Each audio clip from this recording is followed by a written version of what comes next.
history forever. What's that feeling? Chef Charlie Mitchell is a highly acclaimed figure in the culinary world, currently serving as the executive chef of Michelin-starred Saga in New York City. So is that the main driver, is the opportunity to express yourself through cooking? I mean, I think at first I fell in love with the process, creating something and like the science behind it. I thought it was very challenging. And I think at first I thought that was really dope. And I think, guest satisfaction is why you do it and have them leave happy. So seeing your guests happy, that drives you. Yeah, absolutely. Is it lonely, like, just through the process? Because I guess it's... Well, I think it changes for you as a chef. Like, as soon as you get like being associated to a Michelin star, like number one, people start to be a little bit more curious. You have like the respect, but that respect also comes with like expectations. What is it that you'd be leaving behind in your legacy that you'd be like, I'm happy? That's a good question. Charlie, appreciate you coming. This is a special moment for me just because I've seen some of the important moments in your career, and we built a great friendship. And just watching your journey, I think it's important, one, for people to get to know you, for people to understand your journey and the legacy you plan to leave behind. As I told you, I mentioned to you that we ask every guest on the show to bring something physical that represents their legacy. What'd you bring? I know we talked about it. Yeah, no doubt. So I brought a menu. It was a Valentine's Day menu we did at Saga earlier this year, it was a very special menu to me. It was very special because it was my first time, really experiencing like a lot of change at the time, and it was my first time really putting my point of view, on the plate in the new restaurant, and it was also my first time serving, my own food at a 2 Michelin star level, and also I was experiencing on the creative side. It was a little bit like some creators kind of like writer's block going on at that time. So I think kind of pulling out that menu, Valentine's Day is always like a crazy day. It was crazy busy. It was a way for me to kind of like, let my hair down a little bit, overcome a lot of growth, and like cook my food at that level. So it was a very special day. So I want to bring that here today. Perfect. Thanks for sharing this. I appreciate it. Let's talk about from people not really caring at your first spot, and not many eyes on it, to, or even you not really knowing what you're doing, to people caring and knowing what the hell you're doing. Yeah. Like, at what point did that change? Well, I think it changes for you as a chef. Like, as soon as you get like being associated to a Michelin star, like number one, right? Like, people start to be a little bit more curious, a little bit more like, you have like the respect, but that respect also comes with like expectations. You know what I mean? And I think before, people are just kind of like, oh, let's just see what's going on. Let's just see what happens. And then you get the Michelin star and things like that. And then people are kind of like, all right, like, is it, is the hype real?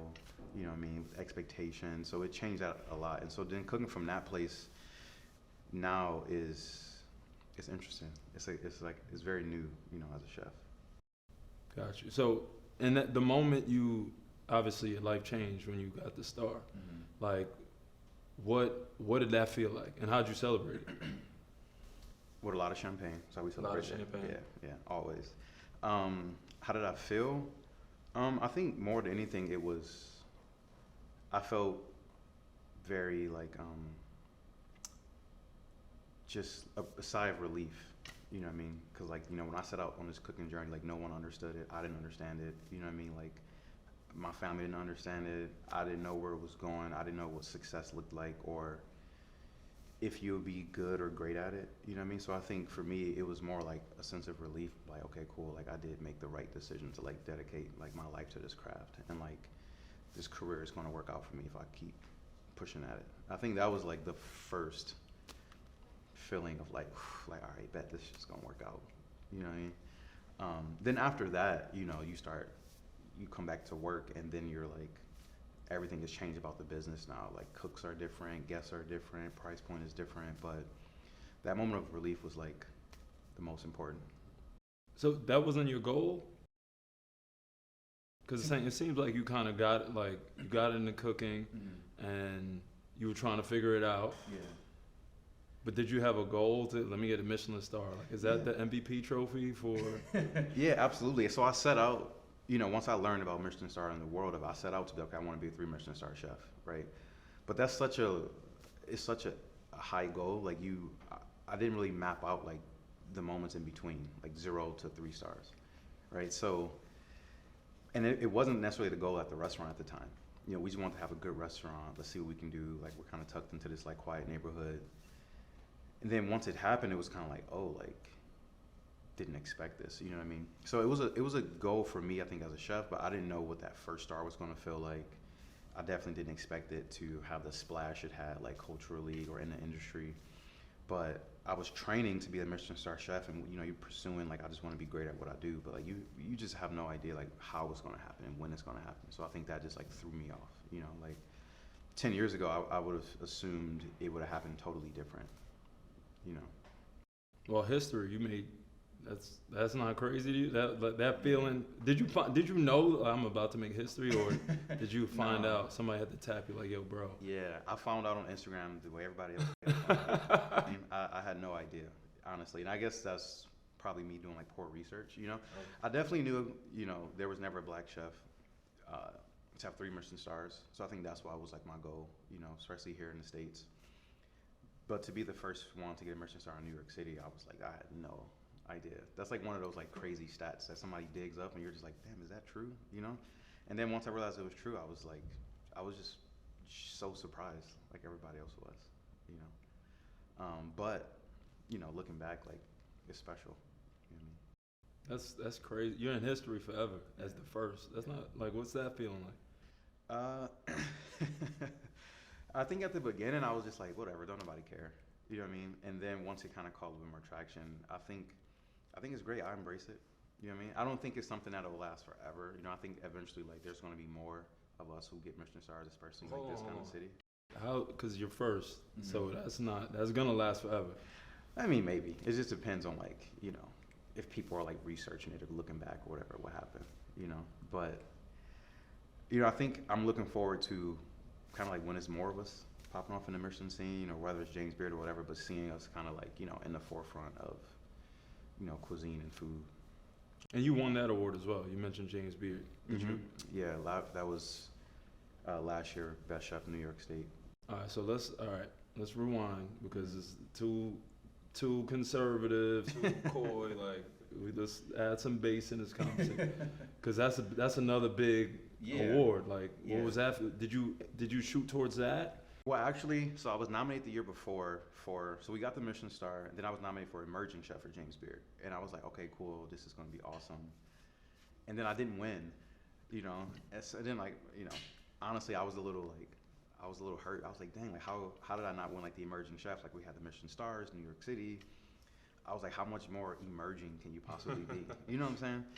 So then when I saw next year that I was kind of like nominated for like Best Chef in New York State, you know, I was just kind of like, holy shit, like this is a big award. You know, I've only seen like chefs that I look up to getting that award. Like the year before, like Chef JP from Damas had won that award, and I was like, there's no way, like I'm like in that same category with these kind of like heavy hitting chefs. You know what I mean? And then to win it, it was pretty wild.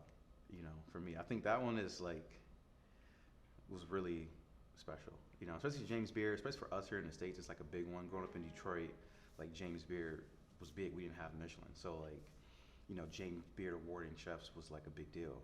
So for me to win that and be observed in Michelin, to me was like, it was really like full circle. So talk about it as a kid from Detroit, just that obviously you grew up in, was it the neighborhood you grew up predominantly black? Yeah. And it was your grandmother that got you into cooking, correct? Yeah. Because obviously my mother, she's a huge cook too. Like all my friends come over, she like just that community around dishes. Like what was that like in Detroit, and how did that kind of transmute into you and your career? Yeah, it was the same, you know, like everybody cooked in the family, you know what I'm saying? Like everybody, all the kids, you know, my parents, my aunts, my uncles, but like both my grandmothers were like, that's like the hub, right? Like grandma house is where you go every Sunday and it's guaranteed to be food, or every holiday, you know, rain, sleet, snow. So like you said, it was like, I just saw how impactful that was. Like number one, I thought that was like special, you know what I'm saying? Like having like a place in the neighborhood to where any kid was hungry, whoever pulled up at the house, like they would cook for and provide food for, and they would like care if it was good or delicious or not. You know what I mean? So to me, I just saw how special that was. That like not just that food brought people together, but just how you just fellowshipped around food. It was always a centerpiece of like community or having fun. And you know, and what cookouts for us turned into parties. Right, starts with a grill or cooking, then ends in like, you know, playing cards, playing music or dancing or whatever. Wait, what kind of cards? Cards? I mean, a lot of spades. A lot of right? spades. A lot of bid whist in my family. Now You you're know talking what I my mean? language. Right. All right. And then so I think for me that translated to wanting to have a place like that. And for me, that's what, you know, it has to be a restaurant. You know, so that's why I stay in like restaurants, right? Because I want to be able to have a place where people could like come and I could feed them. It's just, you can't be for free, right? So that's the only thing that makes Grandma House so special is that the food is like free and they just kind of taking care of you.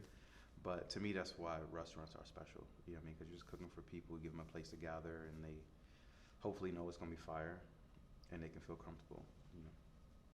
So is that origin of like the cookout bringing? Because I know you curate your own playlist. Is that like you bringing home into fine dining? Yeah, absolutely. You know what I'm saying? Because like that's what we did. Like you cooking and you playing music and you vibing, and like all that energy and love is like going into like the food you're making, right? So, and that's how I do it now. Like that's where it started. You know, it started with me just like playing the music at the restaurant while we were prepping, while we were cooking, and then it turned into, oh, like let's just like play this kind of music while people are eating here, you know, and that's where it started. But then it also was a way for people to know like my presence and my personality as well, right? Because like, you know, my cooking style isn't necessarily like, you know, I'm not necessarily cooking soul food. I'm not cooking everything that I grew up with all the time. Like sometimes I do, but sometimes I don't. But the music to me was a better way to be like I'm here, my presence is here, my background is here, my point of view on culture is here and in the space. And I thought that was very special. You know what I mean? Especially when it came to me doing fine dining and then like having like, you know, black guests come into the restaurant, you know, like first, like as soon as they come in a restaurant and they hear the music, they're like, okay, like we're about to have a good time tonight. You know what I mean? And it was a way to just make everybody feel my vibe, my background, and feel comfortable. Does your presence in the industry make anybody, your peers, uncomfortable at all, or do you notice that? Do I think it makes them uncomfortable? Yeah, just your presence in the industry and your success. That's a good question. Does that even matter to you? No, I don't think that matters to me. I don't think me making anybody uncomfortable matters to me, and I don't think it's been that way. Honestly, I think I've been like embraced a lot in the New York City dining scene, to be honest, right? I think like I felt a lot of love, and you know, I think I have done it the right way also. Like I've earned my way through like my craft and standing behind my work. But I've received a lot of love and a lot of support, to be honest, in the industry. I thought it was going to be a lot different, but I think New York City dining scene is a hard scene to like, for people to feel like you're here to stay. You know, I think you know, restaurants pop up and you have a good year, you have a good review, or it's trendy, and then people kind of tend to disappear, right? So for me, it's about being one of the chefs in New York who has longevity, right? And you build a following here, and you are like a part of the industry here. And so I think I've been pulled into a good circle of like serious, you know, restaurant people, and like it adds some. I think they see the value it adds to the dining scene here in New York. So being a kid from Detroit, first of all, how'd you end up in New York? Well, I ended up here because I knew I wanted to do fine dining, and my first chef I worked for basically was like, well, if y'all want to do fine dining, you got to get out of Detroit because it's just not enough chefs to like learn under, train under. And honestly, like the guests didn't really want that kind of food in Detroit. You know what I mean? Whether it's like price point or ingredients or whatever. It's just like at the time, I left Detroit in 2016, and at the time, it was just really dominated by, well, what I say is that like I feel like the consumer base like dominates what you can serve in Detroit, whereas in New York, it's the other way around. You know, here, we're more receptive to people's point of view, art and style and etc. Whereas there, it was like, we want meat and potatoes, and if you're not serving it, we're not coming, right? So you're kind of put in position to like just appease what they want. Right. So I was actually looking to leave, and I wanted to go to Europe or California, But I had one friend here, and my other best friend wanted to live here, so I was like, all right, let's go to New York, just so I can not be by myself. And then I quickly learned that once I started doing my research and kind of like interviewing here, that it was like the best place to get the kind of training that I felt like I needed at the time. I wanted to work in like the hardest fine dining kitchens, you know, because I thought it was cool, and that's how I thought you had to like, that's what I thought you needed at the time to like be a good chef and be disciplined and etc. So that's why I ended up here, you know, and I just never left. You know, I thought I was only going to be here for like 2 years. I was like, let's come to New York, go to do 2 years, and like go to Europe and like do that thing. And now it's almost 10 years now. I'm still here. Was there through that process of coming from Detroit to New York, was there like a, if not for this relationship or me meeting this person here, like is there a key relationship that if not for it you wouldn't be here today in New York? Yeah, I mean, I think like, well, like my first chef was definitely one who like put the world of cooking into my head, right? And then my boy John was the one cook friend I had here, and we also cooked together in Detroit. And you know, he also helped me get my first job here and really set me on the right path of like, this is how you navigate this career in this space right here, right? So I think without meeting those guys at that time in my life, I wouldn't have known how to become a chef. Like in Detroit, I had no idea how to be a chef. All I had was like Food Network and maybe Hell's Kitchen at the time might have been on TV, you know what I'm saying? So I'm just like, all right, this is the world of chefs. I had no idea like what, you know, 11 Madison Park was, or who Joe Robuchon was, or Gordon, or really knowing how Gordon Ramsay's career, or Thomas Keller and all that kind of shit. So they was the one who like introduced me to like the world of like being a serious chef. So I think without meeting them during that time in my life, I would have been like working at Roof Chris or something, you know what I'm saying? Or like, Ain't nothing wrong with that, or I mean, it's not, but it's not what I wanted to do, right? Gotcha. It's not the same. You don't really get to express yourself in the same way at those kind of restaurants, right? Like they're great and they're good, but they don't really. You're not being creative. You're not getting your point of view across. It's not as fun, you know. You're just like in a machine, you know. Gotcha. So is that the main sort of driver, is the opportunity to express yourself through cooking? Like, is that like creativity, expressing that, your music, what you're making, your menu? Like, how much time does a menu take? Too much time. It takes all your time. You know what I mean? Is that the main driver of like why I do it? Yeah, like what's the main driver? I mean, I think at first I fell in love with like the process and like the craft of cooking, right? And like creating something and like the science behind it. I thought it was very challenging, and I think at first I thought that was really dope. And also like the structure and discipline the kids provided me at that time in my life.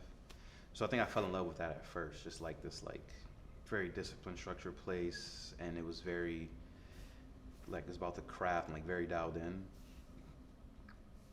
And now that I've been doing it for a long time, I think now I'm finally at that. In the last, I guess, 3-4 years, I'm finally at that point now to where I get a kick out of that more now, like the creativity behind it, and like, showing people my perspective and like getting across like what I'm trying to say about food and my perspective on food now. So I think like in the last 3 years, I'm now at that point now. I think that this is the exciting point, And even when I'm going out to dinner, I'm more excited about just like how we all do stuff different.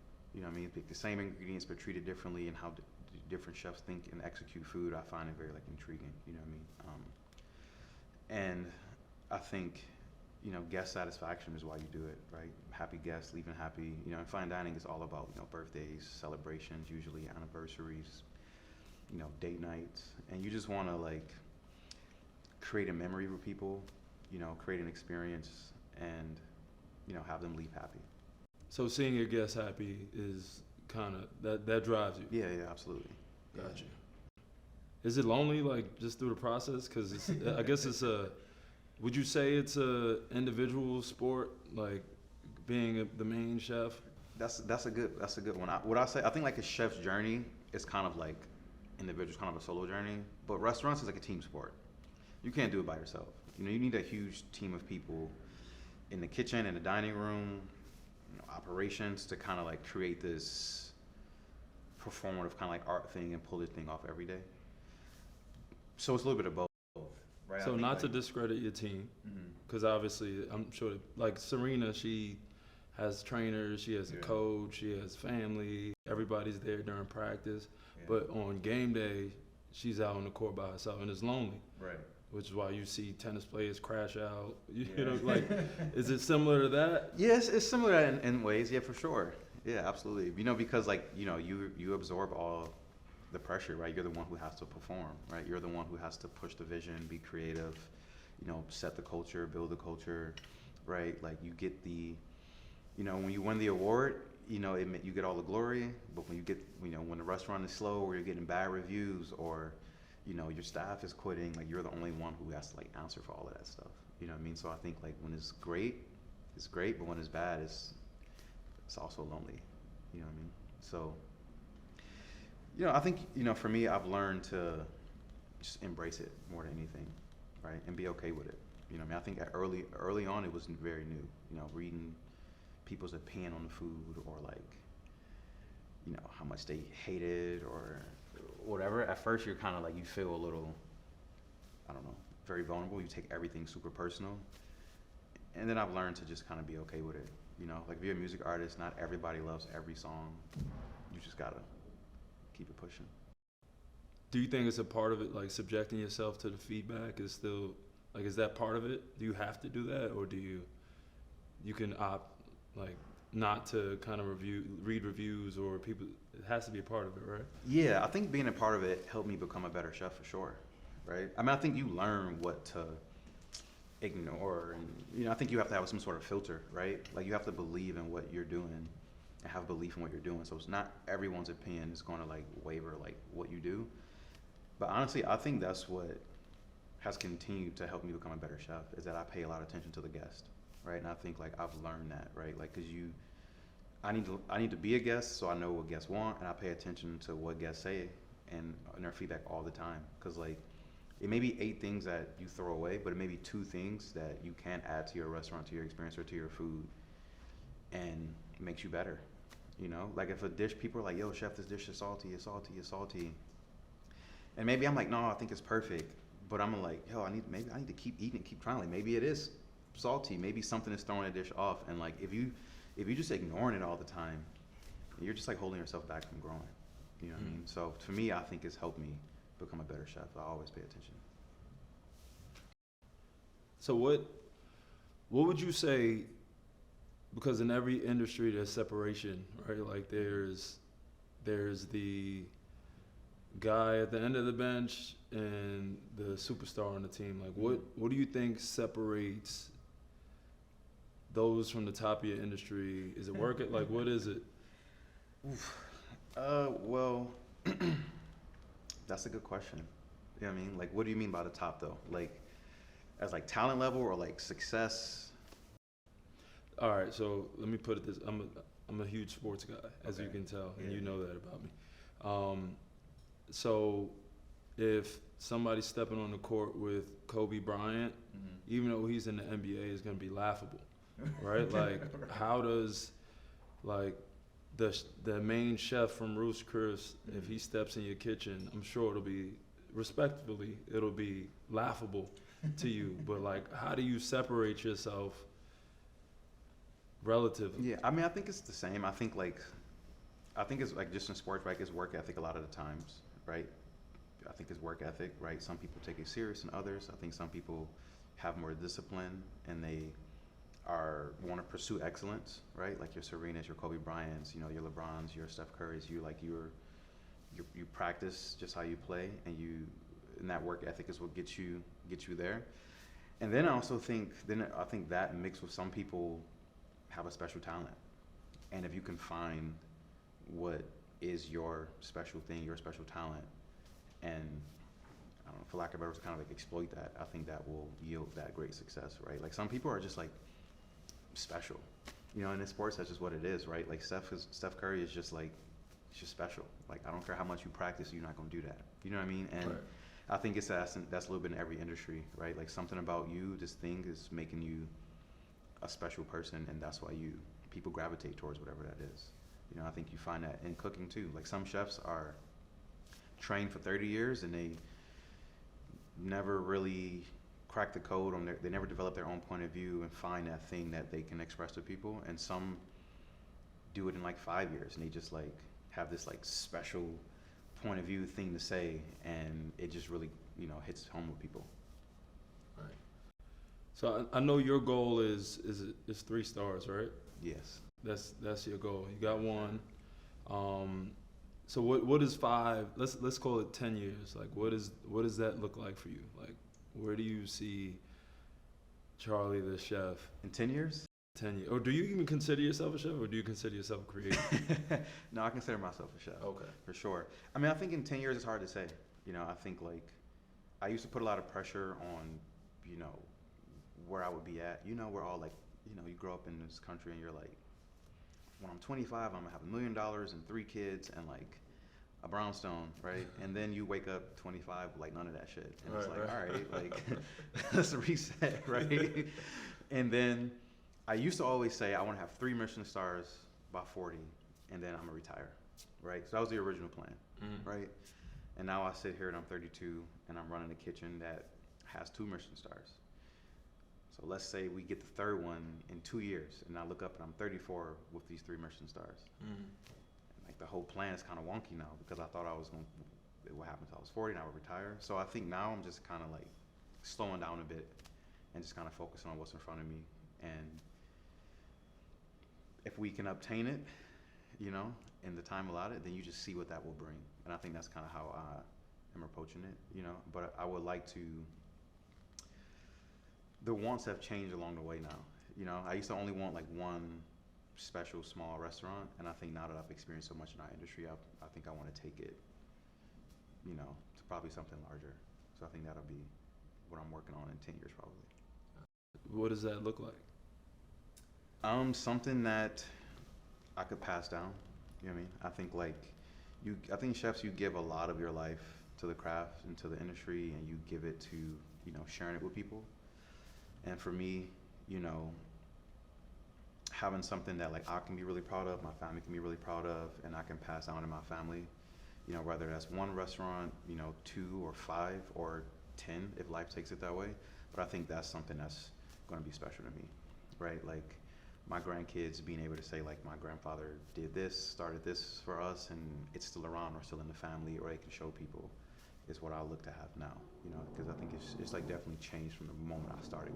Is it leaving restaurants behind? Is it leaving moments, awards behind? Like, what is it that you'd be leaving behind in your legacy that you'd be like, I'm happy? I think all of it, you know, I think a mixture of it, right? I think number one is always special for people to just be like very proud of their family and their last name. That goes a long way, right? Just in this fact of being like, you know, my grandfather did this, and you're very proud to have that last name because of that. I think that changes the way you show up in the world, right? Because you have like belief in like your identity and you're very proud. So I think that's important.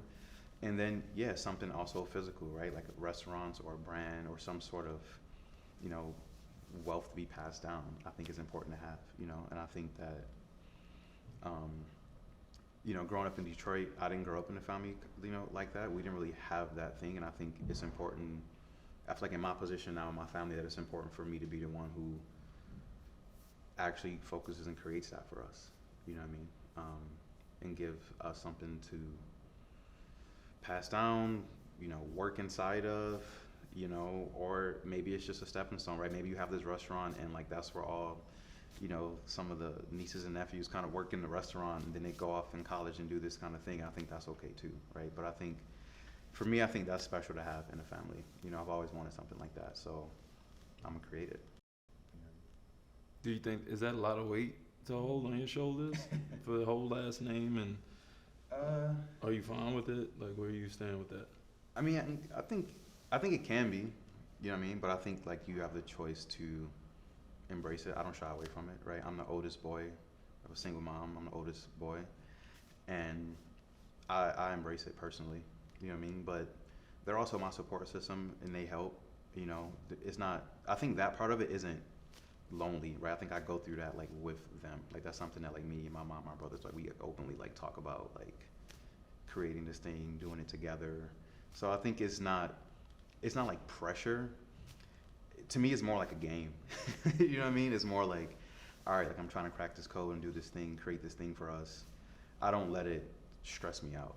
You know what I mean? I think like it should be fun, right? And I think like if you're making your family, your mom proud, like I think like that should be fun to you. So I think I embrace it. I don't let it stress me out. You know So, well, explain about it being a game. Like, what do you mean by that? like,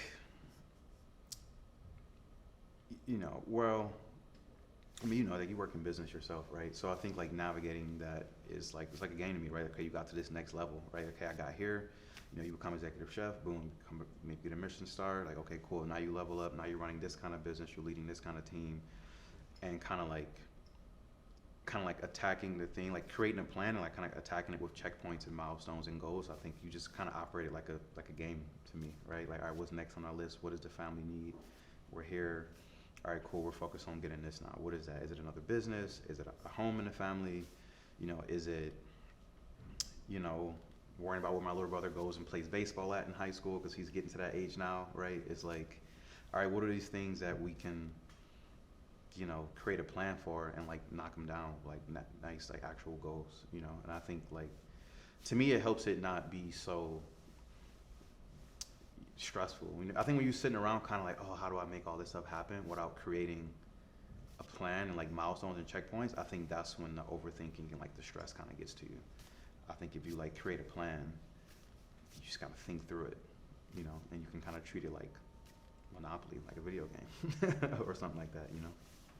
So I noticed you named some of the most important adults in your life. Sounds like are women. Yeah. Like, was there a male around? Are you that male now in your family? Like, was there? Well, I mean, I think like the women were just more like more hands-on. You know what I'm saying? Okay. But me and my dad have always been super tight, and my grandfather's always, you know, I look up to him as well. You know, the thing like the women were just like, I just had a family of like strong, vocal women. So I think they were just like they just like pushed it a little bit more aggressively. Where I think like the men in my family were a little bit more, especially my grandfather was a little bit more like super chill. It's like the most nonchalant person in the world, you know what I mean? But he was, I learned a lot from him, just being very like, it's like, you know, he was a military guy, like super punctual, always on time. You know, he's that person who's like, pay all your bills on time, show up on time, be on time, all this kind of stuff. You know, and he definitely influenced my music choice like a lot, you know what I'm saying, growing up. Listen to all of his music and soul music and Motown music, pick me up from school every day.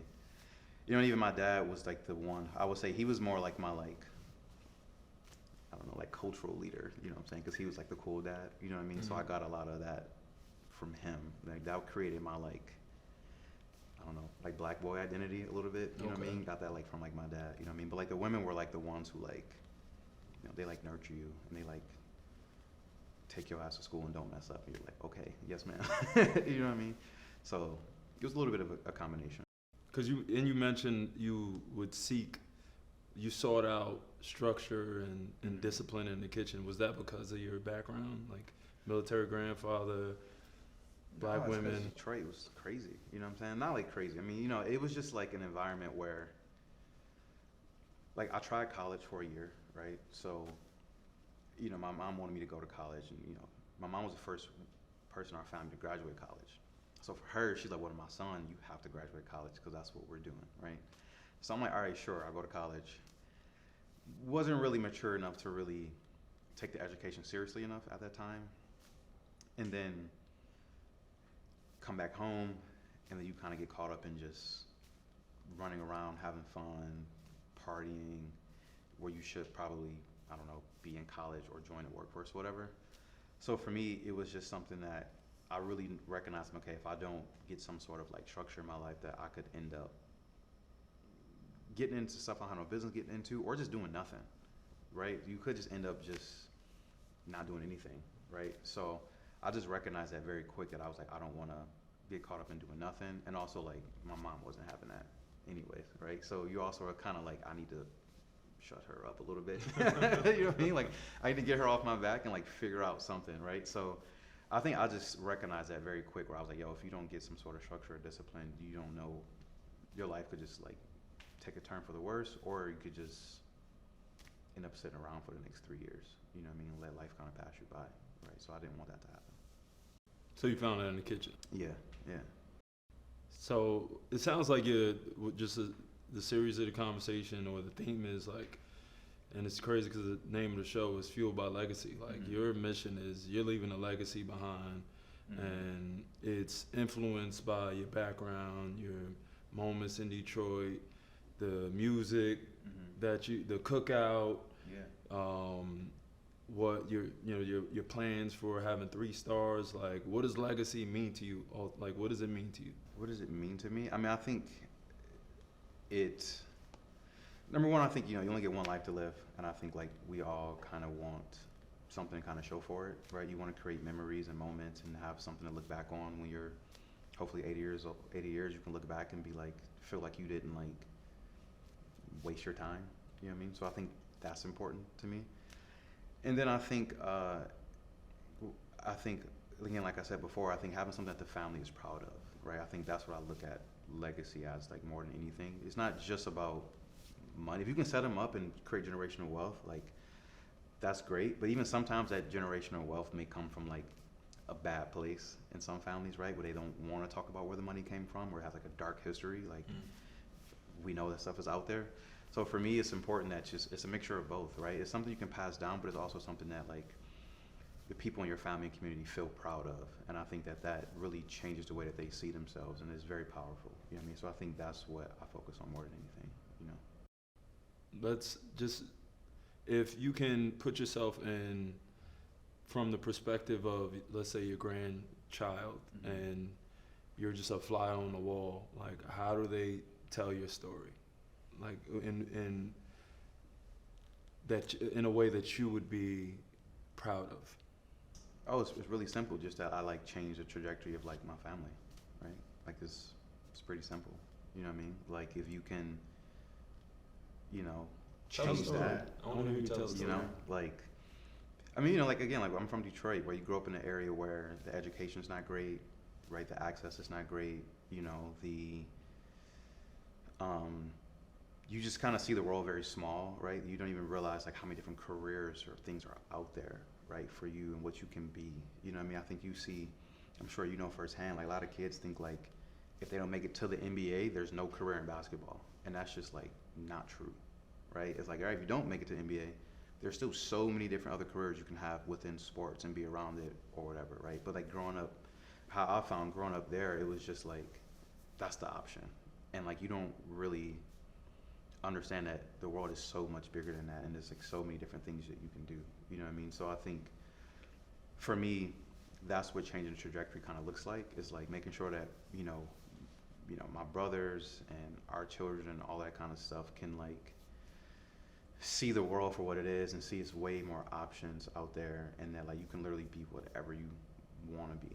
You know what I'm saying? But then also have access to like true resources and like good education and like other cultures too, and they don't like think, don't think so small because they feel like they have to. You know what I mean? So I think that's what changing that trajectory kind of looks like to me. It's not just like, oh, don't live in Detroit. It's not that simple. It's more about like the power of belief, and like you can open up your mind to experiencing other shit in the world. You know what I mean? Because like we didn't grow up like that. You know what I'm saying? You grow up thinking like some of that stuff is not for you. Traveling is not for you. This sort of careers aren't for you, right? Or you don't know how to become it, But I think, like I said, like the best example is like that. You see a lot in like our community, like, a lot of people grow up hooping. And if they like, oh, if I don't make it, if I don't go D1, then I can't hoop. Or if I don't go to the league all the way, then like there's no careers in that field. And I'm always like, that is, it's kind of crazy that we kind of operate it within that way. You know what I mean? I think like it's important to like open up your mind to like you can be whatever you want to be, So I think that's important. So, that makes sense. So it sounds like, all right, your legacy, like just the story is that Grandpa Chuck, what are they gonna call you? Papa Chuck. Yeah. he left us hope. He left us knowing that anything we want to do is possible because he left Detroit and went to a big city. Is that on track? Yeah, absolutely. And I mean, it's already. I mean, for me, I think it's already happened. In my family alone, it's already. It kind of happens now, right? Like I left and I did a career that none of us understood, right? Like becoming a chef, and I think it has already kind of expired. A lot of people I'm close to that they can like do whatever they want, or like think outside the box, or like make something that they love into a career, opposed to feeling like the list of careers is this small, right? Like doctor, lawyer, engineer, right? It's businessman. It's like, yo, you can do so many different things. You know what I mean? There's so many different jobs out there that people don't see themselves in, and I think that I've been able to kind of like shine that light for the people around me right now, and I think just to continue building on that. And if it all goes 100% well and I can be a resource to like put people on or put people in the right directions or get them into networking, or if I can be that person, then like even better. All right. And so one thing I think you're not realizing is that like you could one day very well be in a museum, like as your own exhibit, like real talk. I don't know about that. I mean, you weren't the first at something in a major city. Yeah. Well, that would be crazy if that was to happen, but that would be awesome. Do you think that's not realistic?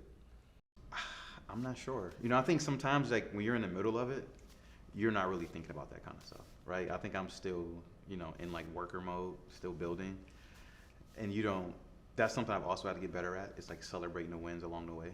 Right, because I think you kind of put pressure on yourself to do all this kind of stuff, and like I've gotten better at like, have a good review, let's drink some champagne, right? We have a good weekend, the restaurant, let's drink some champagne, right? We retain a star, let's celebrate again, right? Because you have to celebrate all the small wins. So sounds like you're doing all this just to drink champagne. that's true too. But I think, man, like I said, like you gotta learn to give yourself some grace and like celebrate all of it along the way. And that's important. But if I was in a museum or something like that, man, that would be. It's possible. I mean, special. And we talked about this too. Like you're so conservative. I guess it's a part of your gift too, right? Like when I came to your restaurant and I was like, "What do you have going on today?" He's like, "Yeah, I'm just cooking." I'm like, "Bro, you just wanna?" I'm just cooking. Yeah. Like, do you think that's? Like I said, like, do you think that's a part of your gift? Like, just being, like, where does the humility come from? I mean, I think because I feel like cooking is like, it's kind of something that we all do, whether you're good or bad at it, right? I think it's just like, it's a survival skill at its core, right? And it's an act of service for other human beings, you know what I mean? So I think like it's a very humbling thing to do, no matter how, if you can get larger than life at it, that's great, but I think still feeling like I said, like growing up watching, especially like my grandmother's, how they would make these like huge feasts for like these entire families, and everyone's grateful and thankful, but they really just did it because they want to, and it was always from a very humbling place, and I think like for me it's important to maintain that, right? It's like I'm here cooking for people because I want to be here and I want to provide meals and provide a service, and I think it's special that, especially in like the world of AI, that the restaurant world is still, something that humans do for other humans, and I think that emotional transaction is very humbling, and I think it should always stay that way. You know what I'm saying? So I think that's an important part of it, and I think if you lose that, it turns into something else. Yeah, that's a part of your gift. That's beautiful. So in that watch that you're wearing, because I know when we first met, like I'm like in my head I said the next one's gonna be crazy, and then the second time I saw you, or we spoke, and you had a huge transition in your life, and I asked you, and you were just kind of even being yourself, humble, like, no, I'm just rock with my, like that watch. What does that watch mean to you? Because it's been in every pivotal moment. Yeah, it's like. Tell me about it. It's my little Casio watch. Yeah. Again, I think it maintains me, feeling like it's a part of like the humble cook thing to me, like it's a cook's watch, you know, and it was like one of the first brands of watches that I ever had in the kitchen because they were mandatory, right? So we had to wear watches because we had to be able to time ourselves and keep our timelines, right? So a watch in the kitchen is very important. So I think to me, like I said, like I'm still just a cook at heart, you know what I mean? So I think these watches keep me still like connected to like, you know, feeling like I'm still just like a cook running around the kitchen, you know? So I think it's turned into that for me now, but you know. So is that a symbol of humility for you? Yeah, I guess so. You know what I mean? Because again, I think that connection is important, right? I think that, you know, feeling like a cook is an important part of me being able to maintain my love and energy for this craft. You know what I'm saying? I think for me, I think once you cross over a little bit too much too far, again, I think you begin to do the job a little bit differently. And I set out to do it a very specific way. You know, I want to be in touch with the food, in touch with the guest, and like in touch with like you know the energy like in the restaurant. You know. So there won't be like a Patek phase, no Rolex phase. Oh, I'm not saying that. Okay, I'm just checking. I mean, we'll see, but I still think these will always be a part of me. But you may need different watches for different occasions. But in the kitchen, it's always gonna be. Yeah, in the kitchen, it'll always be this. What brand is that? Casio. They better send you a package. They better send you a package. Yeah, we've been waiting on it. They've been ducking me a little bit. Oh, really? Yeah. Oh, we're gonna change that. That's beautiful. So I guess in closing, you know, I think how you've unpacked it, just the stories, the strategies, the mechanics, just your journey in general. I think most people will probably leave this conversation just knowing that you're humble. I think most people take from this conversation that there's no perfect journey. Mm-hmm. But 30 years from now, what do you want people, or even 50 years from now, what do you want people not just to take from this conversation, but just from the life of Charlie Mitchell? Ooh, I mean, that's a big one. Well, 30 years from now, I hope I'm still partying in my restaurant a little bit, probably walking around saying hi to guests, but I don't know what we're serving. Hopefully 30 years from now, I'll be in my 60s, you know? People be chewing your food for you. Right? No. 60 years from now, they'll be chewing your food, probably. But, you know, I think when it's all said and done, you know, hopefully I've like, you know, created something special. You know, I think like, you know, I took a very specific route, you know, being like a black chef and fine dining, especially in New York City, you know, and I think that hopefully when it's all said and done that I've been able to, you know, create something special, create a legacy, you know, put some other people on, you know, spread a lot of love, spread a lot of joy, you know, and hopefully have had a lot of special moments with people, you know, and also hope people do remember me as like a, you know, just like a great cook and a great chef and who just loves, you know, celebrating around food, you know. And I have some great cookbooks in people's homes, hopefully 50 years from now, you know, and maybe people have some great stories about eating great food and drinking champagne with me as well, you know. This is news to me. It's super interesting. And I'm a little upset you didn't share this with me. So I heard there's a collab, like with a fashion designer that you have in the works. Yes. Don't be you told me just about everything before it happened in your career. So I want to hear about this. That's funny. Which one are you talking about? You have more than one? Oh, that one. Oh, yo, that's funny. You got that from somebody else. That's a good one. Yeah. Yeah, super excited about this. It was special. Wells Bronner, they actually did a chef jacket for me, and it's a very special one. You know, I love that brand. I love everything that Grace has done and what she's built, and I also love that I'm the only one that ever made one for her. Ooh. And so it's super fly. I actually just did my final fitting for it the other day, and I haven't shown it yet, but it's a super special one.